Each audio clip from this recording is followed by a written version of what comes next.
Le système cardiovasculaire comporte le cœur et les vaisseaux, assurant ainsi la circulation du sang pour transporter l'O2 et les nutriments vers les cellules et en évacuer les déchets permettant le maintien du métabolisme général. Le cœur comporte deux pompes propulsives qui fonctionnent en parallèle, le cœur droit et le cœur gauche, formés par deux étages, un étage auriculaire qui comporte l'oreillette droite et l'oreillette gauche et un autre ventriculaire qui comporte également un ventricule droit et un ventricule gauche. L'oreillette droite reçoit le sang désoxygéné riche en déchets du métabolisme cellulaire par les deux veines caves inférieures et supérieures. L'oreillette droite se contracte et le sang part vers le ventricule droit qui se contracte à son tour pour propulser le sang vers l'artère pulmonaire. Comment ça se fait que ton artère soit bleue? Alors tous mes cours de biologie sont un mensonge. Mais non, l'artère pulmonaire est la seule artère du corps qui contient du sang désoxygéné ou bleu pour qu'il puisse être oxygéné au niveau du poumon. C'est la petite circulation ou la circulation pulmonaire. Le sang oxygéné au niveau du poumon retourne vers le cœur, au niveau de l'oreillette gauche, par les veines pulmonaires.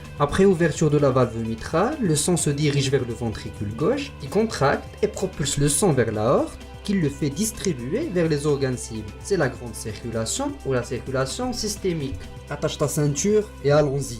Voici le cycle de révolution cardiaque. Avant de détailler le cycle de révolution cardiaque, il est impératif de rappeler une règle physique très importante. Le sang part de l'étage où la pression est élevée à l'étage où la pression est basse. Les phases de contraction et de remplissage dont on vient de parler correspondent respectivement à la systole et à la diastole. Systole, contraction, diastole, remplissage ou relâchement. De prime abord, commençons par la systole ventriculaire. Elle se déroule en deux phases. Une contraction isovolumétrique et une phase d'éjection. Les oreillettes se relâchent, les ventricules commencent à se contracter, la pression intraventriculaire s'élève, forçant ainsi à la fermeture des valves auriculo-ventriculaires.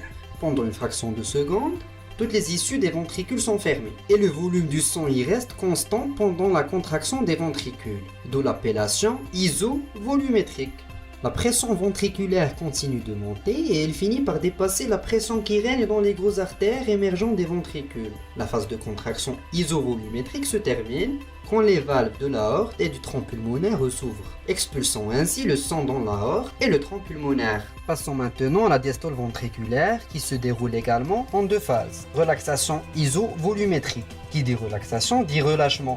Donc les ventricules se relâchent, le volume qui est demeuré n'est plus comprimé, donc la pression ventriculaire va chuter, fermant ainsi les valves de l'aorte et du tronc pulmonaire. La deuxième phase est le remplissage ventriculaire. Ceci se fait en trois temps. La pression est basse à l'intérieur des cavités cardiaques et le sang provenant de la circulation s'écoule passivement dans les oreillettes. Vu que les valves auriculo-ventriculaires sont ouvertes, alors le sang s'écoule passivement dans les ventricules. C'est le remplissage précoce. Les pressions entre les oreillettes et les ventricules s'égalisent. Ceci ralentit la vitesse de l'écoulement sanguin. C'est le remplissage tardif ou lent. Pendant ces deux périodes, les ventricules se remplissent à 80%. Les oreillettes se contractent et compriment le sang qu'elles contiennent. La pression auriculaire s'élève et le sang résiduel est éjecté dans les ventricules. À ce stade, les ventricules ont atteint la fin de leur diastole et le volume maximal qu'ils retiendront au cours de la révolution cardiaque. Ce volume est appelé volume télédiastolique. Ensuite, les oreillettes se relâchent et les ventricules se dépolarisent. C'est le remplissage rapide final.